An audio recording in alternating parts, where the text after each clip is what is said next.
Thanks, guys. Just honored to be here. Excited. Our players are certainly excited. Indianapolis has been a spot of a lot of college championships I've been able to watch growing up, and excited to be able to play in such a great venue. And sounds like we're very fortunate not going to be playing outside based on the weather that I'm hearing about. But our guys are excited and getting back to work and ready to take another shot and go play these guys, and got a lot of respect for Alabama and Coach Saban and everything they've been able to do. And we know that we've got to play one of our best games, and our guys are excited for that opportunity.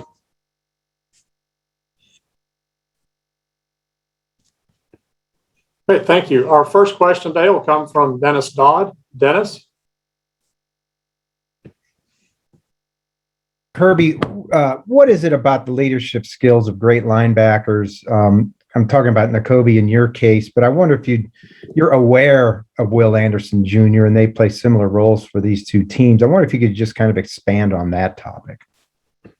I think that position is a position that ties, the front to the back. And when you're in the middle, it takes extreme toughness to play at that position, and you got to have some coverage skills. You got to understand the defense inside and out, and you certainly can become a very good leader. If you had a quarterback on defense, I think it would be at the linebacker position because they make so many calls, and Will certainly does that. He's exceptional rusher, twitchy, plays so hard, high motor, physical toughness. A lot of the same things you can say about Nakobe, although they play different positions. Next will be Chip Towers. Chip? Hey, Coach. I wonder if you could talk about the dynamics of, playing an opponent two times in close proximity. I think you were part of that at Alabama and LSU, and certainly in a game of this magnitude. And if a second part, if you could touch on this, you alluded after the game, talking about Alabama had a 5 or 6 hour head start on getting ready for this game. I think you've been on both ends of that as well. Is that a true advantage? Even those few hours can make a difference? I don't know. This makes a huge difference when there's a normal space between the game. We played in a unique situation last time we played them with the Rose Bowl turnaround to national championship was extremely short. And with the Rose Bowl not changing their date, it made for a West Coast flight. It was a really, really, really quick turnaround. We actually played the earlier game in that scenario, and they played the later game, but the turnaround was quicker. This turnaround is a little different because the amount of time in between them. I was just referencing that we finished a little bit later and didn't get home till the next day. But when you're playing a rematch game, I think, a lot can go into it in terms of, you got to be careful because you've got things in your games in your breakdown that might change this game in terms of, we didn't have the SEC championship game, obviously, in our breakdown, then the playoff game and what tendencies changed, what matchups you're looking for, who's in, who's out.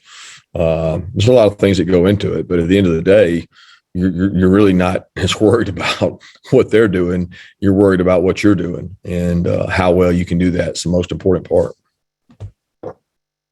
Next will be Mark Weiser. Mark? Kirby, your guys obviously responded well to the tough loss against Alabama. Is it harder now to have that same edge coming off a game where so much went right, or is given everything that's on the line, is that not an issue at all? Explain the question, Mark. I don't understand exactly what you're asking. You're saying coming off of playing well, how does that affect this game?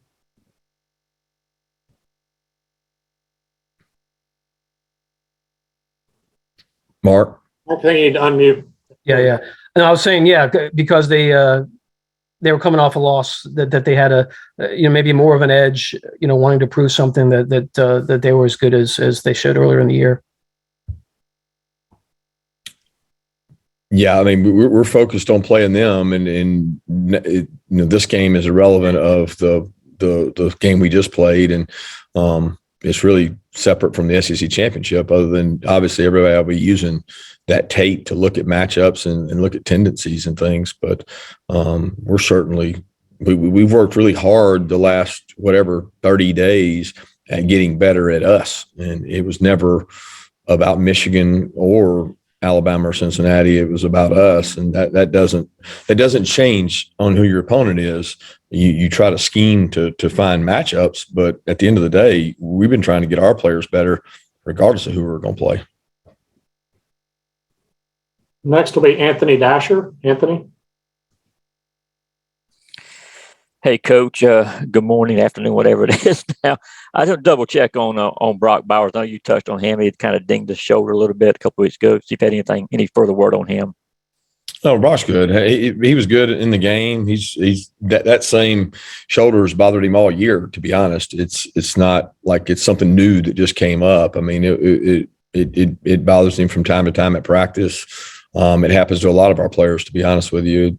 I had it when I played. So it's something you have to, just deal with. And in the off season, we'll get to look at it and see if it needs to be repaired and surgically, or whether or not it's something that he can rehab and continue to strengthen the muscles around it. But it's not, he's a football player. I mean, it's not going to go away in season. So a lot of our guys are dealing with that. Next will be Lane Higgins. Lane.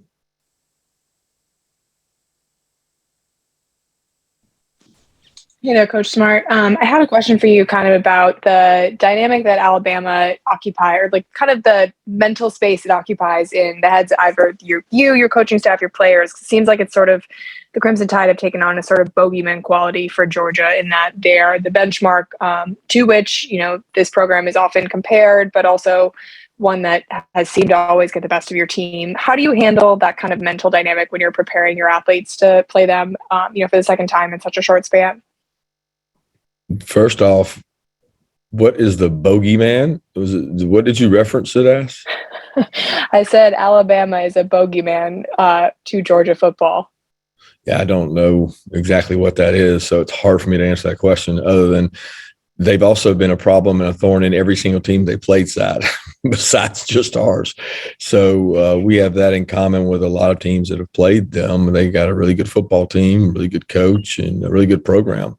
It starts with good football players, and they've done a great job at recruiting those. And I think when you look at the skill set of some of the guys they've had come through there, and I know myself, just looking at the last 2 or 3 times we played them, I think somebody said either 6 or 7 first-round wideouts have all played, and that skill set is pretty unique. I don't think there's any team in the country that's had, however many it's been, the run they've had on those, and that makes it, you got to play well. You got to play well in the red area. You got to play well situational football. You can't turn the ball over and expect to beat good football teams. And those are things that we have done when we played them. We turned it over, and we can't do that. But as far as the mental capacity and mental mindset of our guys, they're excited. They got earned another opportunity to go play a really good football team.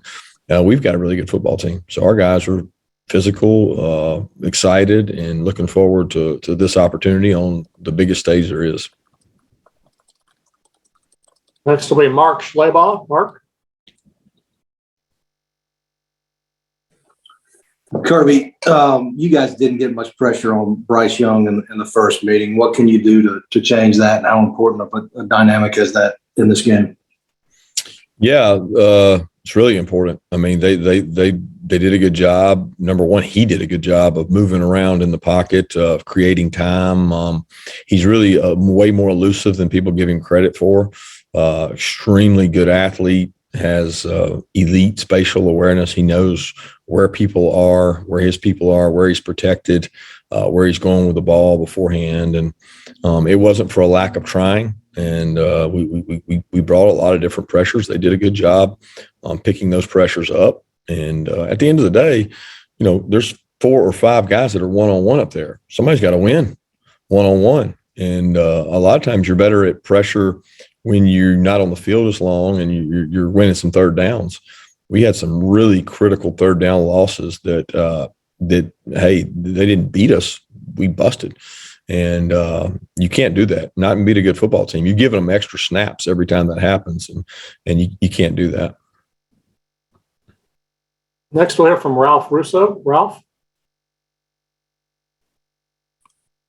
Good afternoon, Kirby. I wanted to ask you, I think one of the remarkable things about these two programs is that obviously you recruit a lot of good players, but so many to the point where I think people will ask, wow, if you want to play early, wouldn't it be better to go someplace else? Because there are so many good players on these rosters. How do you sell in recruiting, even if you don't play right away, this is still the best place for you to be surrounded by these other great players? Because the truly great players understand that no NFL scout or general manager or head coach has ever called me and said, how much time did Roquan Smith, how much time did Nakobe Dean play as a freshman? That's not what they care about.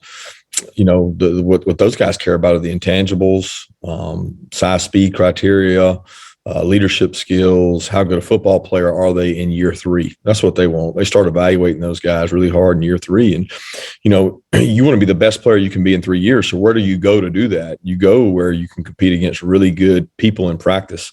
You get millions more snaps in practice than you do in a game. So you want to go against the best. Where does the best pass rusher want to go? Against the best tackles. Where's the best tackle want to go? Against the best pass rushers? Where am I going to develop the best? Where have they proven that they can take me from a really talented player to a disciplined team buy-in, NFL type offense and defense and special teams that they can grow? And the kids that are looking for that, they can find that at these programs. So it's an easier decision than you think, because it's not just about playing early. I've seen a lot of guys play early and not get better, not grow, not have the same nutrition, strength staff, and they might not leave as good as they would have, but they played early. And I've seen some guys get impatient, here and there, and leave and have regret over leaving, because if they had stayed, they would have been a better football player for staying. Next, we'll hear from Mike Griffith. Mike? Hey, Kirby. Obvious storyline is Kirby Smart versus Nick Saban. I know the players on the field decide it, but this is your 6th year building this program. I guess this will be your 5th straight top 10 finish. Do you embrace that, or is it something that you would prefer to downplay? And then 2, just in terms of how fluid is it in game? I think we've seen you lead at halftime and 3 out of these previous 4 matchups. It just looks like a chess match from the outside. How true would that be? I think it's been games of momentum, and they've done a good job of the momentum in the second half. And each game's been different, and it'll never be about he and I. I know he won't make it that, and I won't make it that, because that's for you guys to do that. It's about the players. It's about those guys making plays and putting them in a position to be successful. And the players that make the meaningful plays, the plays that are conversions, the red areas, the turnovers or not turnovers, the explosive plays, that determines the outcome of games, not he and I.